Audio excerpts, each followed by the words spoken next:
Bonsoir à tous, bienvenue sur Public Sénat, ravi de vous retrouver pour un nouveau numéro d'Allons plus loin, numéro spécial consacré à cette phase 2 du déconfinement détaillé par Édouard Philippe. Les résultats sont bons, nous dit le Premier ministre, tous les indicateurs au vert, sauf pour le Val d'Oise et Mayotte, l'Île-de-France passe à l'orange. Globalement, le bilan est même meilleur qu'attendu. Une nouvelle échéance, le 22 juin, qui marquera la phase 3 du déconfinement, le volet sanitaire et toutes ses conséquences sur notre quotidien. Ce sera l'objet de notre grand entretien. Nous recevons ce soir le professeur Anne-Claude Crémieux, infectiologue à l'hôpital Saint-Louis. Elle nous dira comment elle perçoit cet assouplissement des règles et si le pire est derrière nous. Il y a le volet sanitaire et puis il y a le volet politique. C'est l'autre enjeu de l'intervention du Premier ministre. Montrer que le déconfinement est une réussite, montrer que le gouvernement a trouvé le bon calendrier. Peut-être aussi faire taire les critiques sur les atermoiements du début.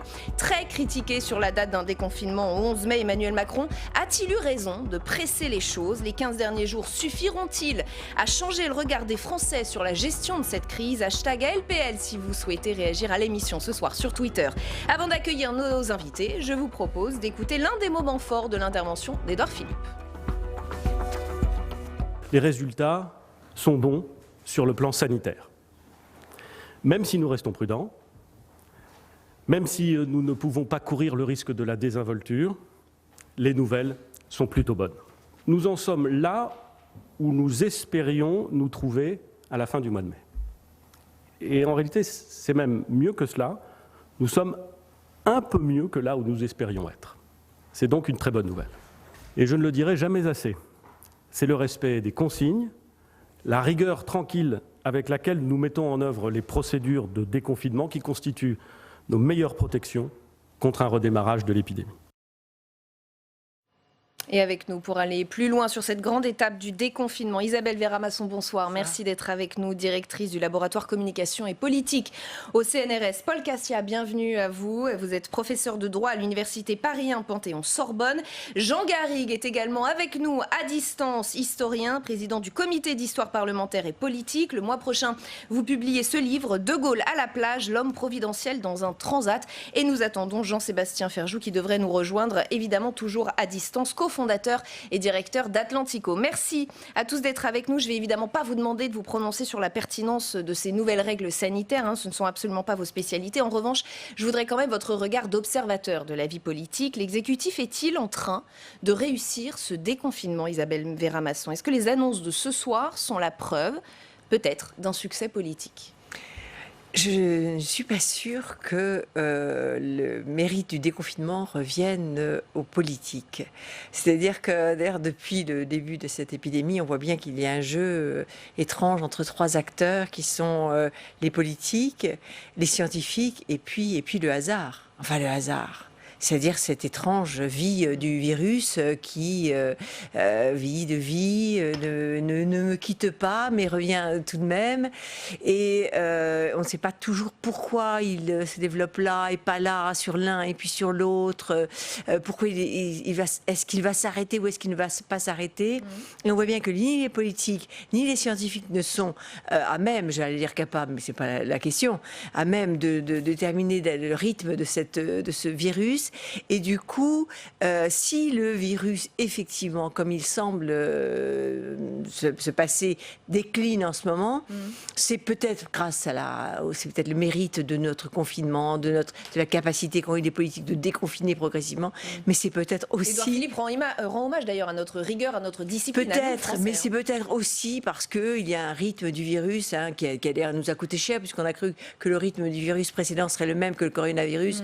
Je pense ça. Et du coup, on ne s'en est pas méfié, puis là, il fallait s'en méfier. Et là, peut-être qu'il va avoir un rythme qui permettra aux politiques de dire qu'ils ont très bien agi, aux scientifiques de dire pour les uns, je l'avais bien dit, d'autres pour les dire, on ne pouvait pas prévoir.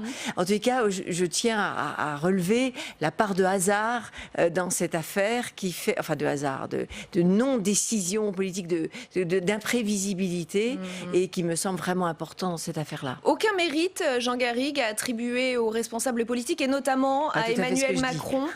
C'est une réaction à ce que vient de dire Isabelle Verramasson. Effectivement, Emmanuel Macron qui est un peu en envers et contre tous et contre l'avis scientifique avait proposé et annoncé cette date du déconfinement au 11 mai. Il se trouve que globalement les choses se passent, en tout cas évidemment restons très prudents, mais pour le moment plutôt bien.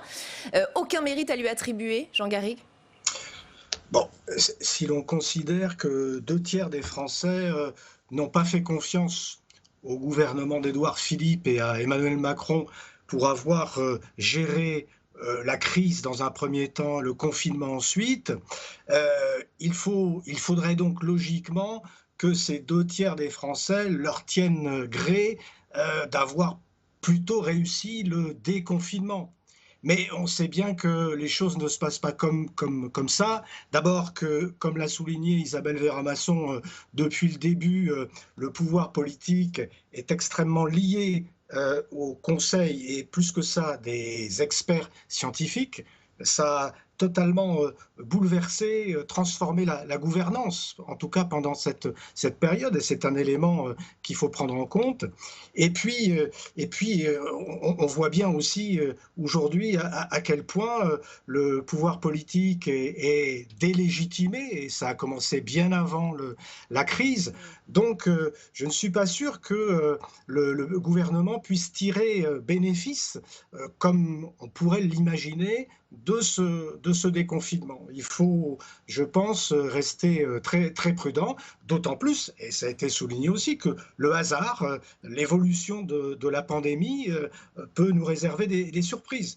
Donc tout ça fait que je ne pense pas d'ailleurs qu'Édouard Philippe a crié victoire. Je l'ai trouvé assez prudent dans son intervention, et je pense que l'heure, effectivement, est plutôt à la prudence. C'est intéressant ce que nous dit Jean Garrigue. Paul Cassia, c'est vrai qu'au début, l'opposition et beaucoup d'autres Français n'ont cessé de critiquer le gouvernement sur ce confinement, les règles sanitaires, les incohérences, les atermoiements. Aujourd'hui, finalement, peut-être qu'il ne tirerait aucun bénéfice d'une potentielle réussite de ce déconfinement. Mais les critiques, elles étaient nécessaires, elles étaient légitimes, elles étaient bienvenues. Pour la raison simple, c'est que pendant 55 jours, l'exécutif s'est retrouvé pratiquement en situation de monopole pour décider. Ce qui constitue une situation tout à fait inédite au regard de la séparation des pouvoirs. Donc la critique, elle était là pour conforter le cas échéant le gouvernement, mais aussi pour l'alerter sur ce qui pouvait aller ou pas. Il ne faut pas oublier que la date du 11 mai a été décidée par le président de la République en dehors de tout avis scientifique, comme ça a été rappelé il y a un instant. Alors même que le 14 mars, le président de la République avait dit qu'il s'en tiendrait aux avis des scientifiques. Il ne faudrait pas oublier non plus que la question des masques, la question des tests, la question de la protection du personnel hospitalier n'a pas été gérée à la hauteur des attentes, comme ça a été reconnu, y compris par Donc vous nous dites que les quand bien autorités. même ce déconfinement serait réussi, ça ne suffirait pas, certainement pas, à faire oublier les incohérences et les atermoiements. Je dis qu'il faut simplement tirer les enseignements de ce qui a été fait. Je note qu'il y a aussi une part de hasard dans la diffusion du virus. Je ne suis pas du tout épidémiologiste, je ne connais rien. Bien sûr. Mais je note qu'il y a une part de hasard. Et tant mieux si le virus est en retrait, disparaît. Mais il faut tirer les conséquences de ce qui a été fait et de ce qui se produit. Il faudra notamment s'interroger sur la question décisive de savoir si le confinement strict auquel nous avons été soumis pendant 55 jours a été un mode opérant de régression du virus ou si le virus aurait en tout état de cause disparu en dehors d'un confinement aussi strict que celui qu'on a connu. Jean-Sébastien Ferjou, du hasard, on parle beaucoup du hasard peut-être ce soir, mais aussi des décisions politiques, et notamment celle d'Emmanuel Macron, encore une fois je le répète, contre l'avis scientifique, parfois même sans prévenir ses ministres, de la date d'un déconfinement au 11 mai, qui s'avère finalement peut-être la bonne option. Oui, mais c'est là où effectivement, je ne sais pas s'il y a une part de hasard, mais il y a une part de questions non résolues à l'heure actuelle, où on ne sait pas encore à quoi sont dus ces bons résultats du déconfinement, ces bons résultats sanitaires en tout cas que constatait Édouard Philippe tout à l'heure. Parce que quand on regarde sur l'action même du gouvernement, il y a un paradoxe, je trouve, entre la présentation, c'est-à-dire que Édouard Philippe, Olivier Véran, Jean-Michel Blanquer, les ministres qui se succèdent, donnent l'impression, et c'est pas seulement une impression, d'ailleurs, ont travaillé, exposent ce travail. Mais quand on regarde sur le triptyque isolé, enfin protéger, isoler, tracer, je suis désolé, mais les objectifs en matière de fourniture de masques aux Français ne sont toujours pas atteints, les quarantaines ne sont toujours pas à l'œuvre et les moyens logistiques mis à disposition des personnes qui seraient contaminées restent très peu mis en exécution. Quant au traçage, l'application n'est pas encore sortie et ça donne une légère impression d'arriver après la bataille. Et en plus, dans un contexte de crise de défiance, en raison de la manière dont la parole publique a été engagée depuis le début de cette crise, qui fait que vraisemblablement une majorité de Français n'ont pas l'air d'avoir véritablement l'intention d'y adhérer. Donc ça, ce sont quand même des éléments objectifs. Beaucoup de questions se posent sur la saisonnalité de ce virus, sur le fait que potentiellement certains médecins se demandent si une partie de la population serait ou non déjà immunisée. Nous ne sommes pas médecins ni les uns ni les autres, donc évidemment on ne peut pas se prononcer là-dessus. En revanche, nous pouvons nous prononcer sur les objectifs qui ont été ceux mis en avant par le gouvernement lui-même et qui, quand on les regarde dans le détail, quand on regarde le nombre de tests qui sont faits dans le pays, quand on regarde le nombre de masques qui ont effectivement été livrés, quand on regarde les quarantaines, nous ne sommes pas aux objectifs. Donc il y a quand même encore ce reproche qu'on a pu faire au gouvernement en quelque sorte d'un peu d'inertie ou en tout cas de grande lenteur dans la mise en œuvre des mesures qui est toujours présent. Et puis après, je pense en matière d'opinion que ce qui va se jouer, Édouard Philippe le constatait tout à l'heure en disant nous sommes face à une récession historique, je pense que beaucoup de la popularité à venir du gouvernement va se jouer par rapport justement à ces enjeux économiques. Et vous avez raison, évidemment, on y viendra dans un second temps. Isabelle Véramasson, tout de même, je vous fais réagir. Vous aviez envie de réagir à ce que disait Paul Cassia? Oui, c'est vraiment extraordinaire. C'est-à-dire, quelle que soit l'action du gouvernement, vous me parliez du succès du déconfinement et je le relativisais, mais je ferai comme il faut le faire. C'est-à-dire constater que ça marche bien, peu importe à la limite de qui c'est. Mais en revanche, revenir éternellement sur les problèmes qui se sont posés, c'est moi qui sais. C'est pas grave, c'est votre téléphone. Revenir éternellement sur les problèmes qui se sont posés et qui, on le sait, étaient pratiquement impossible à régler. Aucun État n'a réglé au jour près, à la minute près, les questions qui touchaient au masque, à l'isolation, à la protection. De toute façon, donc on ne va pas revenir éternellement sur Vous dites qu'on manque d'indulgence, quoi. Ça manque un peu après. d'indulgence. Non, d'abord on manque d'indulgence, c'est pas la question de l'indulgence, c'est la question tout simplement de la m'agace. C'est la question de la cohérence. Par exemple, en même temps, dit dans la même phrase, ils auraient dû y penser, ils n'auraient pas dû attendre, blablabla, et en même temps, on reconnaît que peut-être y avait-il une population entière qui serait immunisée. Vous vous rendez compte? Si on apprend demain que de toute façon, quelle que soit l'action du gouvernement, certains étaient immunisés, d'autres pas, ça change tout. On a appris que les enfants les tout petits étaient pratiquement immunisés, alors qu'on nous a tous dit qu'il fallait surtout pas les approcher. Comment? Je veux dire, je voudrais montrer à quel point il est difficile de critiquer systématiquement, de condamner, puisqu'on a quand même accusé les politiques d'être responsables de la mort des gens. Il y a des articles absolument insensés, alors qu'on ignorait tous. Quand je dis bien tous, c'est-à-dire à la fois les citoyens, les experts. Oui, mais les incertitudes, Isabelle Véramasson, il faut faire empêchaient les critiques. Parce qu'il y avait des incertitudes, alors on ne dit rien, on ne critique pas du tout. Moi, je veux dire oui, on ne critique pas. On essaie d'avancer, on fait des propositions. Je sais bien, mais on fait des propositions, on s'interroge, on essaie d'avancer, on construit, on regarde, à moins de se défier. Et c'est ce qui se passe systématiquement, quelle que soit la position. C'est le risque de laisser un boulevard. Non, parce que ce n'est pas vrai que nous sommes dans une dictature, c'est pas vrai tout d'un coup que l'Assemblée nationale n'était pas là, c'est pas vrai qu'il n'y avait pas les chaînes d'information continue qui donnaient la parole constamment aux opposants et qu'il n'y avait pas la possibilité de descendre de chez soi. La preuve, c'est que dans certains pays, les gens n'ont pas accepté d'être confinés et sont descendus pour faire des manifs, etc. Enfin, donc, de fait, l'état d'urgence sanitaire a empêché les parlementaires de légiférer, d'agir. Moi, pas tout à fait. Ils s'en plaignent du nombre d'ordonnances et peut-être pas tout à fait comme avant, mais enfin, je les ai quand même vus se réunir et ils ont accepté d'une certaine manière le confinement. Ce que je veux dire, c'est que,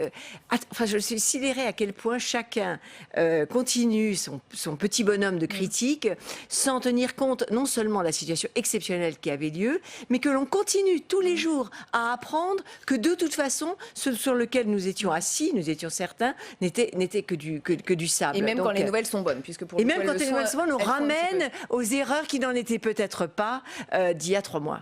Paul Cassia. La situation exceptionnelle nécessite des critiques exceptionnelles. Elles sont impératives. On peut être tout à fait louangeur. Une critique, c'est pas forcément négatif. Mais il ne faut pas non plus être louangeur. Il faut être. Il s'est passé quelque chose de gravissime. Tout à l'heure, Jean-Sébastien Ferjou parlait du terrain économique. Je pense sur le terrain juridique, il s'est passé quelque chose de gravissime dans ce pays. Nous avons été toutes et tous assignés à domicile pendant 55 jours sans que personne ne bronche. Et sans qu'aucune juridiction ne se prononce sur la constitutionnalité ou sur la légalité de cette mesure éminemment restrictive Mais c'est des libertés peut-être cette individuelles. rigueur et cette discipline qui ont permis ce déconfinement pour le moment réussi. Moi comme citoyen, je ne suis pas d'accord pour faire des conjectures de ce type. Je ne suis pas d'accord pour que l'impératif de santé publique l'emporte de manière absolue sur l'ensemble du territoire français, sur l'ensemble de nos droits et libertés, sauf la liberté d'expression. J'y suis fondamentalement opposé. Je ne considère pas que l'exécutif peut seul décider que une catastrophe sanitaire dont il décide qu'elle a cette qualité empêche tout un chacun de sortir de son domicile. Je ne suis pas d'accord qu'il le décide seul. Je demande que cette décision soit contrôlée, c'est tout. C'est un point de vue. Jean Garrigue ? Et je comprends la position de notre collègue juriste. Je ne suis pas sûr que notre rôle à nous, observateurs, soit d'exprimer une opinion personnelle, une opinion individuelle dans un tel moment. Mais il me semble que dans une période de guerre, puisque le terme a été employé, ou de crise exceptionnelle, effectivement, un certain nombre de principes de base de l'équilibre des pouvoirs, du fonctionnement politique et institutionnel d'un pays sont effectivement remis en cause. Et il est important que des contre-pouvoirs, que ce soit l'opinion publique, le Parlement, les médias, fassent leur travail de critique. Cela me paraît tout à fait normal. J'observe aussi, c'est vrai qu'un certain nombre de polémiques sont nées pendant cette crise, que ces polémiques n'étaient pas toujours fondées ou étaient bien souvent instrumentalisées, y compris celle qui a tourné autour de l'hydrochloroquine du professeur Raoult, qui est devenu un débat politique, alors qu'on aurait pu penser qu'il soit un débat purement sanitaire. Donc je pense qu'il faut rester le plus prudent possible par rapport aux facteurs aléatoires d'une telle pandémie, comme l'a souligné Isabelle Véramasson, et se dire qu'aujourd'hui, on est plutôt dans une phase positive, mais qui, comme l'a souligné Jean-Sébastien Ferjou, va déboucher sur un autre défi et qui est peut-être encore plus important, qui est celui du redressement économique. Parce que là commencent véritablement les véritables problèmes pour la société française. Et là encore, vont surgir de nouvelles polémiques, vont surgir de nouvelles interrogations qu'il n'est pas question de laisser de côté. C'est le jeu de la démocratie. Il faut critiquer, il faut solliciter le pouvoir. Mais je le répète, je pense quand même que dans des périodes de ce type, les polémiques inutiles, les polémiques stériles, les exagérations devraient être un tout petit peu mises de côté. Alors, on va continuer effectivement. Cet assouplissement des règles sanitaires est une étape pour les Français, une étape importante, mais ce n'est qu'une étape. C'est ce dont l'exécutif a conscience. Si l'on en croit les indiscrets recueillis par nos confrères du Parisien, à Matignon, on utilise l'image de la course de haies. Il y aura encore quelques jalons en juin et en juillet qui seront des cordes de rappel, dit-on même à l'Élysée. Et l'obstacle suivant, vous l'avez un peu dit, Édouard Philippe l'a même annoncé d'emblée, dès le début de son discours, c'est effectivement la crise économique. On écoute ce passage. Gardons en tête que s'ouvre aujourd'hui un nouveau front et que le pays va devoir se battre contre l'impact d'une récession historique. Les chiffres présentés par Pôle emploi ce matin l'attestent et sonnent l'urgence. Le nombre de personnes inscrites à Pôle emploi et qui n'ont pas travaillé du tout en avril a augmenté de plus de 800 000 par rapport à mars. C'est malheureusement historique. Plus 22,6% en avril. Ce sont effectivement les chiffres de Pôle emploi tombés ce matin. Jean-Sébastien Ferjou, après tout, Édouard Philippe aurait pu ne parler que des bonnes nouvelles de ce déconfinement. Il a quand même annoncé d'emblée la couleur aux Français.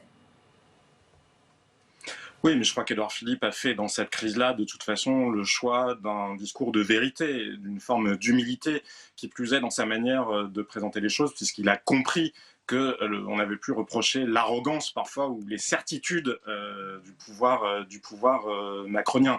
Donc il ne peut pas faire l'économie de cette question-là, puisque nombre de questions qui se posent dans cette phase, dans cette étape 2, puis dans l'étape 3 du déconfinement, ont à voir avec l'économie, pour des filières entières. Donc on le voit bien, le gouvernement semble faire le pari de la saisonnalité. Je crois qu'Olivier Véran était en train d'en parler. Personne n'a de certitude, mais pour la réouverture d'un certain nombre de filières, la restauration, les salles de spectacle, et on le sait, cet été les lieux qui vont accueillir des vacanciers. Donc ils ne peuvent pas faire l'économie de cette question-là.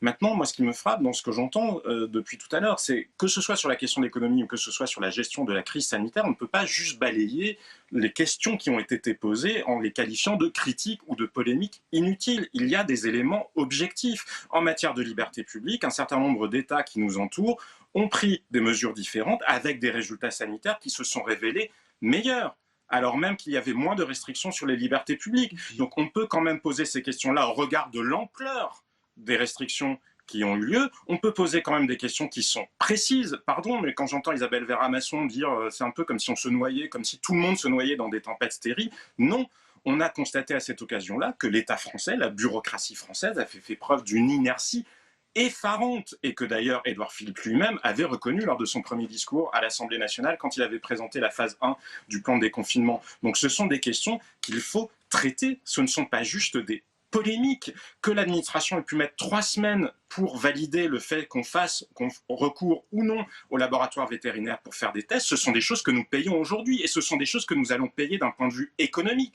Que le gouvernement n'ait pas jugé bon de faire appel par exemple à la médecine du travail pour aider les entreprises à organiser le retour des salariés, ça ce sont des questions concrètes. Moi ce que j'entends aussi, c'est un certain nombre... Alors je comprends Jean Garry quand il dit, je suis d'accord avec lui sur le professeur Raoult, on a vu des tempêtes complètement délirantes d'idéologie en quelque sorte, mais indépendamment de ces questions idéologiques, il y a beaucoup de questions concrètes. Un vrai travail a été fait par Atlantico comme par un certain nombre d'autres médias, et c'est absolument nécessaire dans une démocratie. Et je reviens, parce que je suis d'accord avec ce qui était dit tout à l'heure sur les libertés publiques, c'est une question qu'on ne peut pas balayer comme ça d'un revers de la main. D'autres États ont fait des choix différents, et quand on nous dit qu'on ne savait pas où on allait, moi je vous rappelle que précisément sur Atlantico, dès le début du mois de mars, nous nous étions intéressés aux exemples des États asiatiques, alors où il y a des choses à prendre et à laisser, notamment en matière de liberté publique, ça j'en suis le premier conscient. Mais on ne peut pas dire qu'on ne savait pas ce qui avait montré l'efficacité à Taïwan. On ne peut pas dire qu'on ne savait pas ce qui avait montré l'efficacité en Corée du Sud. On ne peut pas dire qu'on ne savait pas ce qui s'est passé dans des pays comme les Philippines ou par exemple le Vietnam, qui n'ont pas des systèmes de santé, puisqu'on a toujours la certitude que nous sommes le meilleur système au monde, qui n'ont peut-être pas des systèmes de santé aussi performants que le nôtre, mais qui pour autant ont vaincu l'économie. Parce que pour en revenir à la question de l'économie, ces questions-là, elles restent entières. Isabelle Vera-Masson.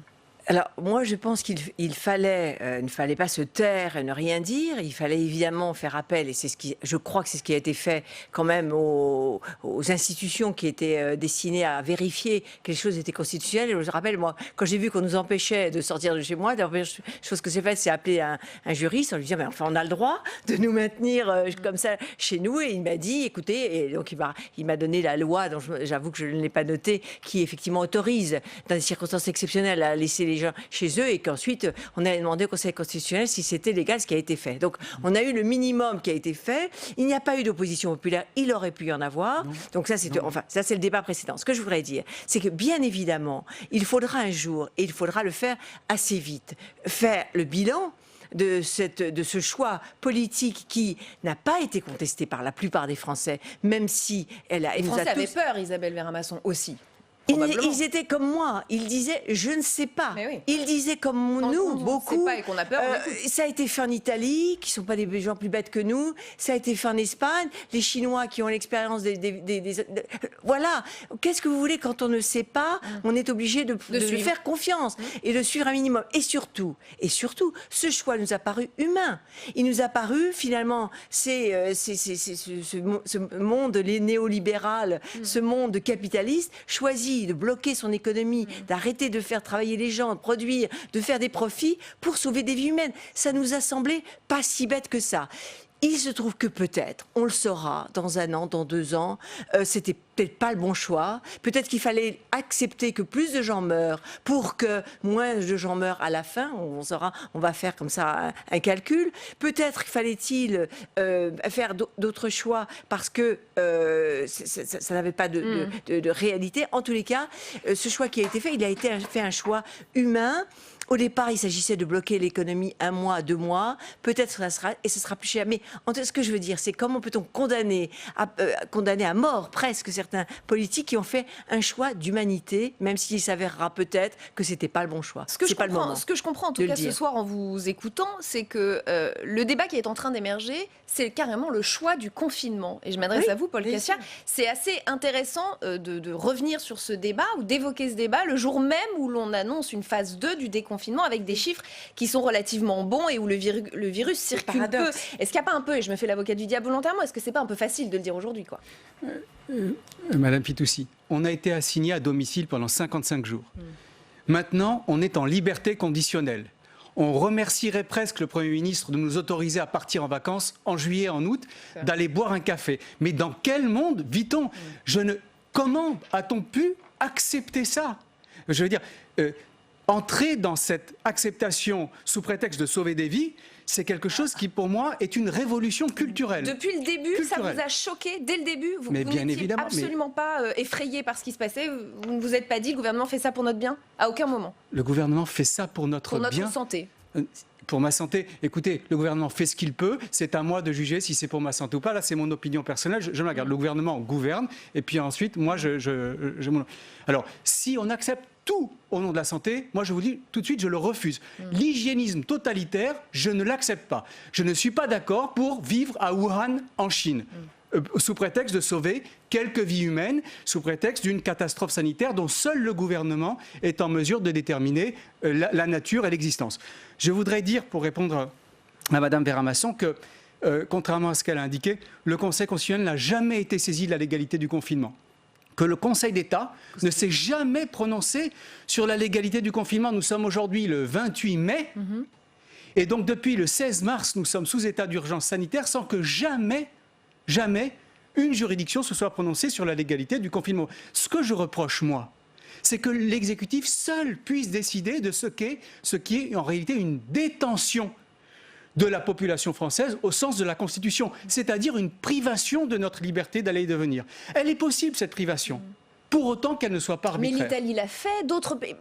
Mais ça m'est complètement égal que l'Italie et l'Espagne l'aient fait. Nous sommes en France et nous avons des règles constitutionnelles à respecter.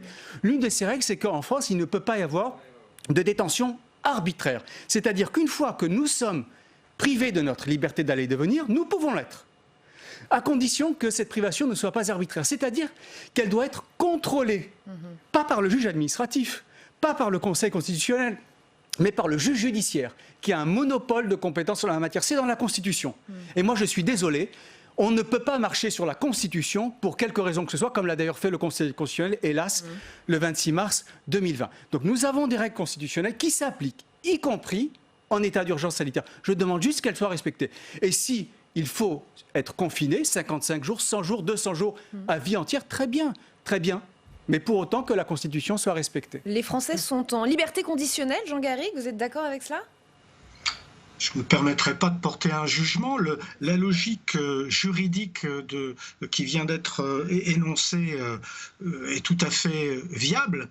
Simplement, j'y oppose une autre logique qui serait celle, oserais-je dire, du bon sens, mais cela n'a pas lieu d'être dans notre débat, qui serait plutôt une logique historique pour constater qu'à certaines périodes de notre histoire et dans le contexte d'une démocratie qui était peut-être encore plus démocratique que la nôtre, je pense à celle de la Troisième République, qui était un véritable régime parlementaire, les Français ont accepté des dérogations à l'ordre juridique et institutionnel établi, l'état d'urgence, des limitations de leur liberté de déplacement, d'expression, etc., parce que la situation l'imposait. Alors je ne sais pas si c'était fondé il y a 2 ou 3 mois quand a été décidé le confinement. Cela sera l'objet de débats parlementaires, car il y a un parlement qui existe en France et qui est déjà intervenu à plusieurs reprises pendant la crise et qui, je l'espère, j'en suis même sûr, va intervenir de plus en plus par le biais de commissions d'enquête notamment, et qui nous dira si cet état exceptionnel de notre société française confrontée à une pandémie exceptionnelle exceptionnelles justifiaient effectivement des entorses à cet ordre institutionnel et juridique qui a été mis en avant tout à l'heure. Voilà, la logique historique, le point de vue historique est un petit peu différent de celui qui vient d'être énoncé. Oui, une commission d'enquête au Sénat est en train de se mettre en place, Jean-Sébastien Ferjou, et puis des comptes seront aussi probablement rendus devant la justice. Est-ce que c'est pas un peu tôt comme condamnation, en tout cas quand on entend Paul Cassia ce soir ? De manière générale, de toute façon, je crois plus à la responsabilité politique en la matière qu'en la responsabilité pénale, même si sur certains points précis, sur les pénuries de masques notamment, je peux concevoir que des procédures soient engagées. Mais moi, ce qui me frappe dans tout ça, c'est pas tant de refaire l'histoire du confinement, parce que de toute façon, quoi qu'il en soit, c'est passé. Nous n'allons pas effacer les semaines que nous venons de vivre, mais essayons de tirer les leçons de ce que nous avons vécu, parce qu'il ne s'agit pas de contester en soi le confinement. Je crois que les uns et les autres, nous l'avons constaté. De toute façon, les Français, globalement, l'ont accepté, et plutôt mieux que des opinions ailleurs. Ça n'est pas une raison pour ne pas poser la question, pour ne pas poser la question de... Vous me voyez? Je sais plus. Non, on ne vous voit plus. Essayez de remettre votre caméra, mais on vous entend en tout cas. C'est déjà pas mal. Allez-y. Donc je vous disais, ce n'est pas une raison pour ne pas poser... La question sont bien fondées. C'est tout. Alors, Isabelle Vera-Masson, je termine finis les vos phrases. phrases, parce que de toute façon, on vous a perdu. Effectivement, néanmoins, il faut poser la question du bien fondé du confinement. Voilà, c'est ça que je pense que vous alliez dire. Paul Cassia. Paul Cassia, allez. Alors, la théorie des circonstances exceptionnelles, elle a effectivement été dégagée, comme l'a indiqué Jean Garrigue, en 1918, c'est-à-dire pendant la Seconde Guerre mondiale. Mais elle est très dangereuse, cette théorie. Elle peut tout justifier. Regardez M. Darmanin, qui nous dit qu'il doit cumuler sa fonction de ministre avec celle de maire au nom des circonstances exceptionnelles résultant de la catastrophe sanitaire. Alors que moi, dans mon esprit, mais c'est vrai que c'est mon opinion individuelle, il me semble que ces circonstances exceptionnelles, à supposer qu'elles existent, justifieraient plutôt qu'il exerce sa fonction ministérielle à temps plein ou sa fonction de maire à temps plein. Vous voulez dire qu'on a ouvert la boîte de Pandore, que en gros cet état d'urgence, cette situation d'urgence sanitaire laisse libre cours à on a mis le doigt dans un engrenage catastrophique en termes de liberté. On va avoir maintenant l'application Covid, Stop Covid, qui est pour l'instant pas dangereuse, mais dans 50 ans, qui sait ce qu'elle deviendra. Et Édouard Philippe vous appelle à la télécharger, il l'a redit. On va avoir, oui, mais il y a 2 semaines, Christophe Castaner disait qu'elle était inutile et dangereuse pour les libertés publiques. On va avoir maintenant des drones qui vont nous surveiller sur la voie publique, parce que ça a commencé à Nice, à Paris, et qui sait ce que ça va devenir dans 10 ou 20 ans. On a accepté le confinement, on l'a accepté très bien, donc on acceptera tout. On est rentré dans une logique infernale en termes de respect des libertés. Et de cette logique-là, il faut que nous y réfléchissions, c'est tout ce que je demande. En tous les cas, ce qui est vrai, c'est que la logique historique a assurément sauver des vies, je ne crois pas que ce soit discutable, et l'autre logique, cette logique juridique et catastrophiste, nous prévoit des malheurs dans le futur. Je crois qu'il vaut mieux quand même s'assurer de sa survie et de sa santé, nous qui avons perdu autour de nous des gens que nous aimions, évidemment à cause du Covid, s'assurer de ce qui se passe aujourd'hui tranquillement plutôt que d'imaginer des catastrophes. Ce qui est intéressant, c'est amusant, parce que finalement on voit aux États-Unis le pouvoir maléfique, le pouvoir exécutif, a tenté d'éviter le confinement, c'est-à-dire Trump. Et c'est les gens qui, localement, et c'était vrai d'ailleurs même en Suède, ont décidé de se confiner, ont demandé à être confinés. Donc on voit bien que quand même les gens, pas les gens, c'est toujours un peu ridicule de dire ça, mais beaucoup de gens ont considéré que le confinement était pour eux un moyen de se protéger. Et c'est tellement vrai qu'il y a des gens qui ont même du mal à sortir toujours maintenant. C'est-à-dire qu'ils peuvent sortir, le confinement, ils ont du mal parce que finalement, le monde extérieur leur semble hostile. Donc, c'est amusant de voir qu'aux États-Unis, évidemment, je pense aussi, mais même en Suède, et j'en parlais avec une amie qui habitait au Canada, il y a une logique assez différente entre la population qui demande à être confinée et un pouvoir politique qui dit c'est pas la peine, ce qui est produisez. Et donc, voilà, c'est ça que il y a eu des politiques très différentes. Jean-Sébastien Ferjou vous a récupéré. Et c'est quand même les individus qui ont demandé à être confinés. Jean-Sébastien Ferjou. Pardon. Je crois que personne ne détenait de toute façon la vérité il n'y avait pas de voie magique sur ce qu'il convenait de faire, puisque c'était une situation qui, même si les cas de pandémie étaient prévisibles et qu'en théorie on avait des plans blancs, on a bien vu que de toute façon tous les responsables politiques étaient désemparés face à cette situation-là. En revanche, comme je vous le disais tout à l'heure, moi les questions qui m'ont frappé, ce sont les questions de la manière dont les choses se sont passées. On a vu une culture du contrôle a priori, parce que ça couvre à la fois les questions de liberté publique et des questions beaucoup plus matérielles, notamment de ce qui a été imposé. Alors, je suis désolée, je vais être obligée de vous arrêter. Pardonnez-moi, Jean-Sébastien, la connexion est très mauvaise. Malheureusement, je ne sais pas si c'est un problème de réseau ou un problème de matériel. Jean Garrigue, peut-être une réaction à cette culture du contrôle dont nous parle Jean-Sébastien Ferjou? Alors, moi, ce qui me gêne un peu, si vous voulez, c'est que si l'on stipule que cette culture de contrôle ne découle pas d'une analyse objective de la situation, cela veut dire qu'on impute à ceux qui gouvernent la volonté justement de faire évoluer notre système, d'instaurer une forme de semi-dictature ou de démocratie illibérale. Et je n'ai pas l'impression que ça corresponde à une réalité politique, au discours, aux intentions, au programme de ceux qui nous gouvernent actuellement, qui viennent de familles politiques. Peut-être sur ce point, Paul Cassia, effectivement, ça voudrait dire, ce que vous dites voudrait dire qu'Emmanuel Macron a envie, et son équipe ont envie de mener une politique dictatoriale, en gros. J'ai jamais employé ces termes-là. Mais je pense que quand on a des super pouvoirs, on doit aussi avoir des super contre-pouvoirs. Et qu'une démocratie qui confère à l'exécutif... Sur le Covid, qui confère à l'exécutif le soin de décider ou pas de confiner l'ensemble de la population française, doit veiller à un minima. Mais que faites-vous du Parlement? Que faites-vous de l'Assemblée et du Sénat qui ont voté, ne serait-ce que la nuit dernière, hier soir, l'application Stop Covid? C'est une consultation, c'est un contrôle. Les sénateurs ont dit oui. Oui, c'est très bien. C'est très bien. Et donc il existe ce contrôle. Il existe. Moi, ce que je réclame comme citoyen, c'est qu'il y ait eu un contrôle, comme c'est normal. En fait, ce que je réclame, c'est simplement l'application de la Constitution. C'est qu'un juge décide que l'interdiction de la liberté d'aller et de venir qui est opposée à toute la population française est régulière, c'est tout. S'il y a une juridiction qui vient contrebalancer la décision de l'exécutif, moi je m'y conforme, comme je m'y suis conformé d'ailleurs sans cette décision. Donc seul le juge aurait autorité pour vous? Non, parce que c'est la Constitution qui le prévoit. C'est-à-dire que je suis un peu légaliste jusqu'au bout des ongles.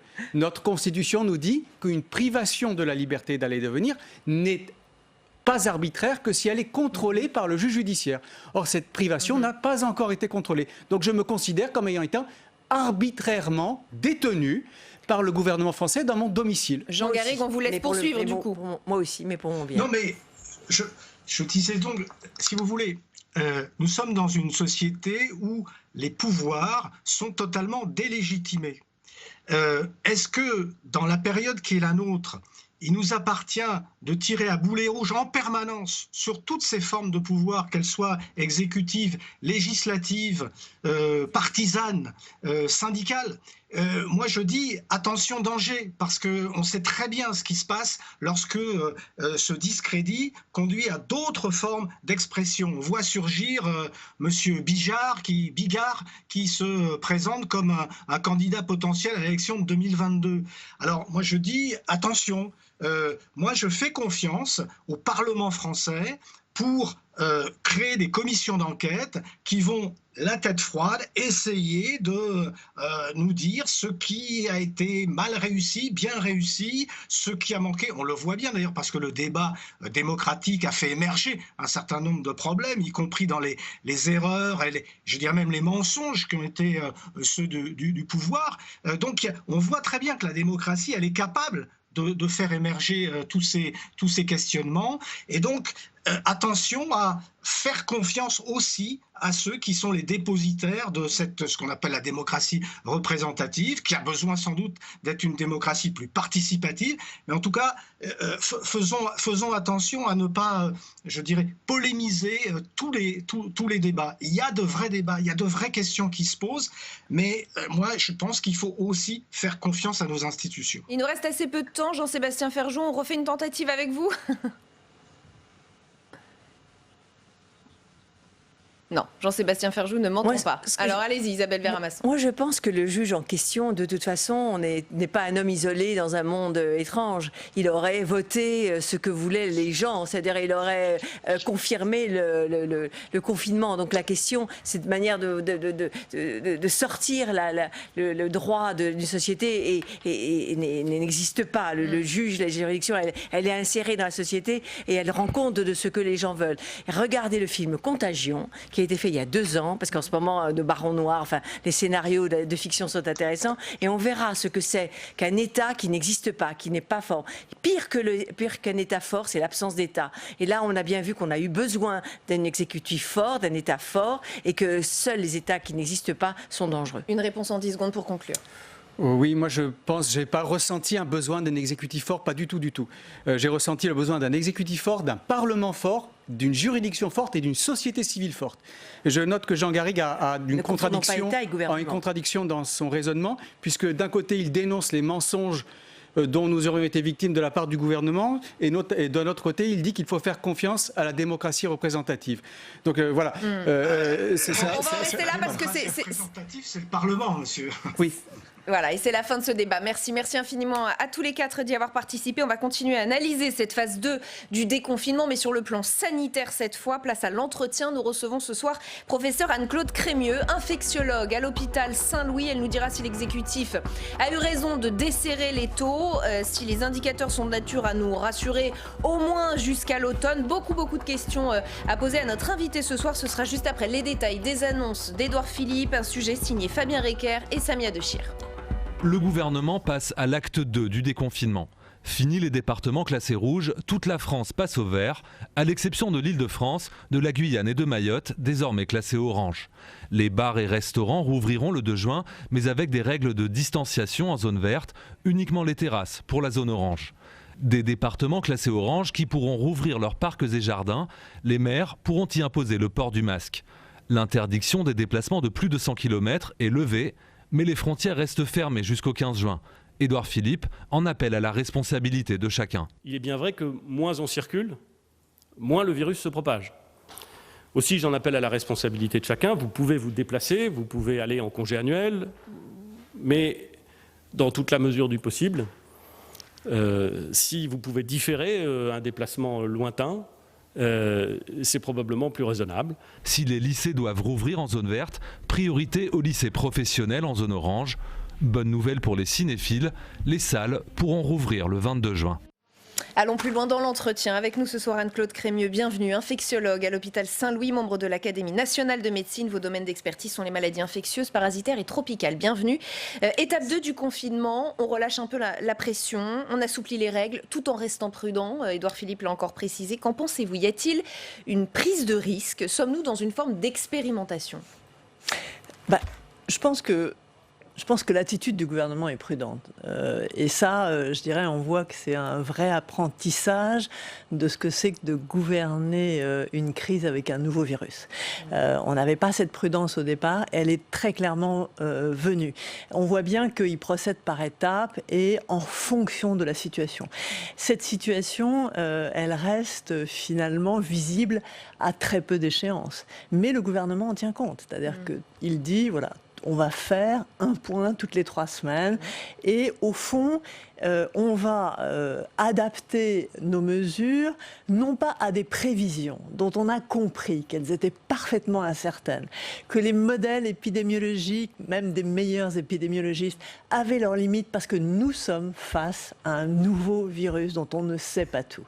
Et donc, la seule façon de s'adapter, c'est de s'adapter à la réalité. C'est ce que fait le gouvernement. Vous iriez jusqu'à dire que ce gouvernement est peut-être même un peu trop prudent? On a parlé de ces règles sanitaires à l'école, notamment, qui étaient particulièrement strictes pour les enfants. Certains ont pu dire que c'était trop.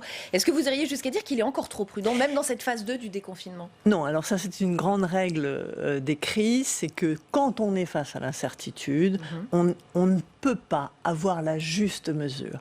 Donc effectivement, s'il y a à choisir. Il vaut mieux choisir la prudence que le relâchement. Vous avez entendu peut-être le débat précédent, nos invités, certains en tout cas commencent à remettre en question ce confinement très strict qui a été imposé aux Français, qui les a privés parfois de liberté, même tout le temps, et d'autres dire oui mais c'est ce confinement qui a sauvé des vies. Soyons clairs, ce confinement a sauvé des vies ? Sur le plan, si vous voulez, de la vision du médecin que je suis, oui, c'est absolument incontestable que c'est le résultat du confinement que nous avons. C'est-à-dire qu'on a bien vu, les pays qui ont confiné tard ont eu plus de morts que les pays qui ont confiné plus tôt. Par conséquent, on le voit bien, c'est l'intervention confinement qui a eu un impact sur la circulation du virus et sur ses victimes, le nombre de ses victimes. Il y a eu aussi des critiques sur cette date du déconfinement, décidée presque un peu seule par Emmanuel Macron, contre l'avis des scientifiques. Certains l'ont critiqué, ont trouvé qu'il allait trop vite, qu'il pressait les choses. Finalement, les chiffres aujourd'hui montrent qu'il a eu raison. Eh bien, c'est effectivement tout l'art de la décision politique. Justement, puisque les scientifiques n'ont pas de certitude, c'est le politique qui va décider en tenant compte de beaucoup de paramètres. Les paramètres sanitaires ne sont qu'un des paramètres. Les autres paramètres, il les a entre les mains en tant que président de la République. Ce sont des paramètres économiques, ce sont des paramètres de tolérance de la société vis-à-vis quand même d'une privation de liberté. Et par conséquent, je dirais, il était parfaitement dans son rôle de décider cette date, même si il l'a décidé, encore une fois, avec une incertitude, mais personne, aucun scientifique ne pouvait de toute façon lui donner une sécurité absolue sur l'évolution de l'épidémie. Donc par conséquent, il a eu raison de prendre cette responsabilité. Et c'est pour ça que je dis que c'est aussi une des choses qui est intéressante dans cette crise, c'est justement cet apprentissage de la gestion de l'imprévisible. Vous dites qu'il a eu raison de prendre cette responsabilité, mais vous ne me dites pas s'il a eu raison sur la date. Est-ce que finalement, les chiffres montrent que le 11 mai était une date tout à fait raisonnable pour commencer à déconfiner, d'un point de vue médical, hein. Cette décision, il l'a prise encore une fois avec, je dirais, des paramètres non sanitaires. Oui. De fait, aujourd'hui, la situation lui donne raison. Où en est le virus aujourd'hui ? On a entendu Édouard Philippe nous dire qu'il continuait de circuler, mais que peut-être le degré de propagation était moins important. Qu'est-ce que vous pouvez nous dire sur ce virus aujourd'hui ? Je crois que ça a été très bien dit pendant cette conférence de presse. Aujourd'hui, le virus circule, mais c'est vrai, les chiffres sont meilleurs que ce que l'on pouvait éventuellement imaginer. On voit bien qu'à l'hôpital, on a pratiquement plus de nouveaux patients. Et l'éclairage que nous a donné aujourd'hui le Premier ministre, c'est que ce n'est pas seulement à l'hôpital que la situation est très bonne, c'est le nombre de nouvelles contaminations détectées et le nombre de nouveaux clusters qui ont l'air d'être bien contrôlés. Donc, là encore une fois, nous sommes dans une situation qui était difficile à anticiper, mais on peut avoir un certain plaisir à constater qu'aujourd'hui, eh bien, la situation est meilleure que ce que l'on pouvait imaginer. Et ce plaisir, on le voit à votre sourire, ça fait du bien. Est-ce que vous diriez, alors je sais qu'il faut rester prudent, je sais que c'est difficile d'identifier vraiment ce virus, mais est-ce que les signaux montrent que peut-être il serait saisonnier ? Alors, là encore, on ne pourra réellement répondre à cette question qu'avec du recul.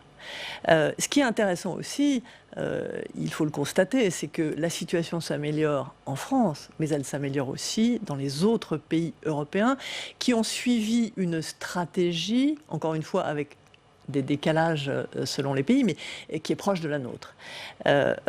Et au fond, on est encore trop tôt, nous sommes encore trop tôt pour à la fois tirer des conclusions sur les stratégies optimales, mais aussi sur l'évolution du virus. Encore une fois, c'est un virus nouveau.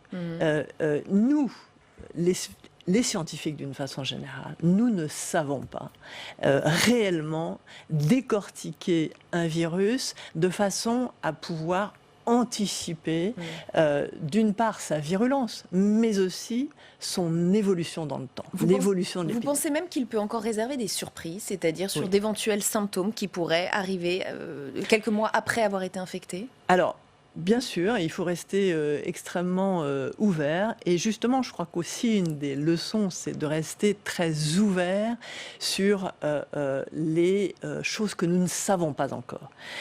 Vous l'avez dit, nous ne savons pas encore effectivement si ce virus est saisonnier ou si, au fond, ses caractéristiques font qu'il a du mal à s'installer durablement dans la population. Ça peut être aussi une hypothèse. Ou si... il ne faut pas complètement l'écarter non plus. Il faut rester très prudent. Aussi, au fond, aujourd'hui, nous sommes dans une situation où nous n'avons pas encore, je dirais, identifié les chaînes de contamination qui risquent d'arriver dans quelques semaines. Il faut être prudent et c'est la raison pour laquelle je pense que même si aujourd'hui on se réjouit. Les éléments sont favorables, il est évidemment pas question de baisser la garde parce qu'on peut encore avoir des surprises. C'est-à-dire aller peut-être jusqu'au bout de cette logique dans quelques semaines. On l'a vu au début de l'épidémie. Parfois, les chaînes de contamination mettent du temps à faire surface. Ce virus, on peut dire qu'il a une diffusion qui peut rester invisible pendant très longtemps. Pourquoi ? Parce que s'il circule dans une population qui a peu de risques, par exemple une population assez jeune, eh bien, il peut donner très peu de symptômes, voire être asymptomatique.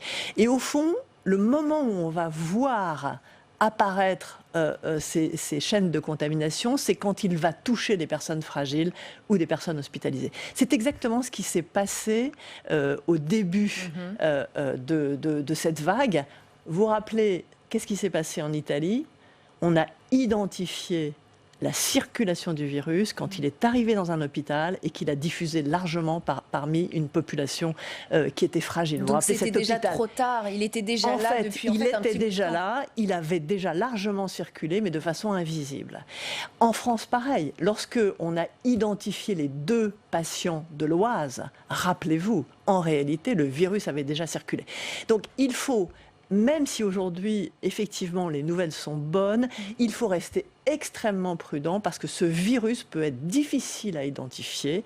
Les chaînes de contamination peuvent rester silencieuses pendant un certain temps et il faut encore attendre ce que vont donner les chiffres dans les semaines qui viennent. Donc on n'exclut pas une deuxième vague. À l'heure où l'on se parle, pense on n'exclut rien du tout et le gouvernement a raison d'être prudent. Et c'est pour ça qu'à la question est-ce qu'il faut aller plus vite, etc., je dirais non. Encore une fois, c'est bien de l'avoir, c'est bien de l'avoir très clairement dit ce soir. Nous devons rester prudents parce que nous ne sommes pas à l'abri d'une surprise. Je voudrais aussi votre regard, pas un jour sans un élément ou une réaction sur ce débat autour de l'hydroxychloroquine. Alors, je ne sais pas si ça vous agace ou si vous en avez assez qu'on vous en parle, mais effectivement, c'est un débat qui pose de nombreuses questions. Est-ce que l'étude du Lancet a clos le débat pour vous ? L'étude du Lancet s'est ajoutée à beaucoup d'autres études qui toutes vont dans le même sens. Donc l'étude du Lancet a l'avantage évidemment de regrouper énormément de patients et d'être une étude de qualité. Toutes les études vont dans ce sens, c'est-à-dire malheureusement je dirais, d'une absence d'efficacité et aussi cette étude, comme d'autres observations, ont révélé des effets toxiques. Donc, si vous voulez, on ne peut pas dire qu'aujourd'hui, tout se base sur cette étude du Lancet. Aujourd'hui, ça se base sur un faisceau d'études de qualité qui nous permettent effectivement, malheureusement, de dire que nous n'avons pas la solution avec l'hydroxychloroquine. Et pourtant, ce débat autour de l'hydroxychloroquine est devenu politique, ça ne vous a pas échappé, c'est devenu pour ou contre Raoult, pour ou contre le peuple ou les élites, pour ou contre Paris ou Marseille, c'est devenu un peu tout et n'importe quoi. Et il y a un certain nombre de responsables politiques qui ont pris position, c'est le cas de Bruno Retailleau, qui est le président du groupe LR ici au Sénat. Je voudrais vous faire écouter ce qu'il a déclaré hier au micro de notre consoeur Tam Tranui sur Public Sénat, et vous me dites ce que vous en pensez juste après. Lui aussi, il dit qu'il y a eu beaucoup d'études. Je pense qu'il y a beaucoup d'études. Il y a d'ailleurs la fameuse étude dans la vie réelle du professeur Raoult avec un taux de mortalité qui est très faible, 0,5%. Donc il y a plein d'études de par le monde. Il y a des études positives et d'autres négatives. J'observe qu'il y a des études un peu sur papier qu'on appelle big data avec des données, etc. et d'autres études, encore une fois, dans la vie réelle. Donc je préfère moi quand même des études de la vie réelle et on verra bien au bout du bout, on fera le point et le compte.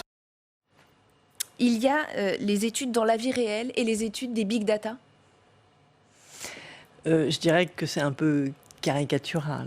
Il y a surtout des études cliniques bien faites, avec des niveaux de preuves différents. Et à ce stade, les études bien faites avec des bons niveaux de preuves, malheureusement, encore une fois, montrent que c'est un médicament qui, finalement, ne fait pas la différence. Est-ce que pour autant, c'était raisonnable d'arrêter complètement les essais cliniques, de tout arrêter autour de, je pense de ce traitement? Ça n'aurait pas été arrêté s'il n'y avait pas eu d'effet secondaire. Le problème, c'est que lorsque vous n'avez pas d'effet bénéfique, mais qu'il y a un risque pour les patients, c'est sage de dire, effectivement, il ne faut pas le prescrire. D'une façon générale, c'est comme ça qu'on fonctionne en tant que thérapeute. Ce n'est pas seulement le bénéfice que nous regardons, c'est la balance bénéfice-risque. Quand il n'y a pas de bénéfice et qu'il y a des risques, je dirais, la conclusion s'impose. Globalement, on a quand même certains médecins qui nous disent, au-delà de cette polémique sur l'hydroxychloroquine et sur le professeur Raoult, qu'il y a eu une forme de médecine d'État et qu'on a imposé aux médecins certains traitements, d'autres pas, que ce n'est pas sain. Moi, je ne dirais pas ça. Je dirais, nous sommes dans une situation de crise et encore une fois, cette incertitude, elle s'applique aussi aux décisions thérapeutiques. On est dans une situation où on cherche des solutions. Et forcément, ça génère des attentes, qui sont aussi des attentes politiques. Et je veux dire, le politique est dans la gestion de la crise. Et puis, évidemment, au fur et à mesure que les connaissances évoluent, et elles évoluent, puisque les études nous permettent de les faire évoluer, eh bien, c'est normal, il faut ajuster. C'est ça, la gestion de la crise. C'est un ajustement permanent par rapport aux connaissances. Donc les médecins doivent accepter que potentiellement on leur interdise de prescrire des médicaments, puisque la situation le nécessite. D'abord, ce sont des décisions qui ont été prises par des autorités médicales, des autorités de santé. Donc, je crois que la gestion d'une crise, ce n'est pas seulement la gestion faite par les médecins. Voilà. C'est normal qu'il y ait dans cette gestion des responsabilités qui soient diverses. Par contre, notre responsabilité à tous, c'est de tenir compte de l'évolution des connaissances. Mais c'est notre responsabilité en tant que médecin, c'est la responsabilité des politiques. Vous craignez que ce débat autour du professeur Raoult, mais aussi toutes ces dissensions auxquelles on a assisté parmi les experts, ait fait du mal à la parole scientifique? On a une crise de confiance dans notre pays, plutôt une crise de confiance en la parole politique, en la parole médiatique. Peut-être aujourd'hui, et à l'issue de cette crise, en la parole scientifique. Est-ce que ça vous inquiète? Mais je regardais les derniers sondages. Je pense que les gens continuent à avoir confiance dans les médecins qu'ils interprètent comme, je dirais, responsables de leur santé. Je n'ai pas l'impression que ces débats aient finalement eu des conséquences sur le rapport de confiance que nous pouvons avoir avec le public et en particulier aussi ce qui a joué évidemment c'est le rôle très important et disons la réactivité impressionnante et la mobilisation particulièrement remarquable des personnels soignants pour soigner au mieux les Français. Si on continue de dresser un petit bilan d'étape de cette période épidémique, est-ce que vous diriez qu'elle a aussi, dans votre domaine, dans votre secteur, débloqué des verrous, débloqué des processus qui pouvaient être extrêmement longs avant, qui finalement... Est-ce que des enseignements ont été tirés de ce point de vue-là ? Alors, pendant la crise, ce qui est clair, c'est que le processus de décision a été extrêmement raccourci. Bien évidemment, l'adaptation de l'hôpital à la venue d'une vague de patients, aussi bien dans les services de médecine que dans les réanimations, a imposé à l'administration une réactivité qu'elle n'a pas forcément en dehors des crises.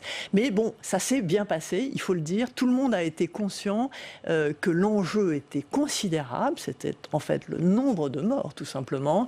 Et de fait, je pense la collaboration à ce moment-là entre le personnel soignant et d'une façon générale les directions des hôpitaux a été vraiment synergique. Là, ça s'est passé, ça a permis vraiment une adaptation extrêmement réactive du système de soins. Et ce sera le mot de la fin. Merci infiniment, professeur, d'avoir été notre invité, Anne-Claude Crémieux. Merci beaucoup. C'est la fin de cette émission. On se retrouve mardi prochain à 18h et à 22h. En attendant, vous retrouvez Bonjour chez vous demain à 8h. Alexandre Poussard reçoit Elisabeth Borne, ministre de la Transition écologique et solidaire. Très très bonne soirée sur Public Sénat.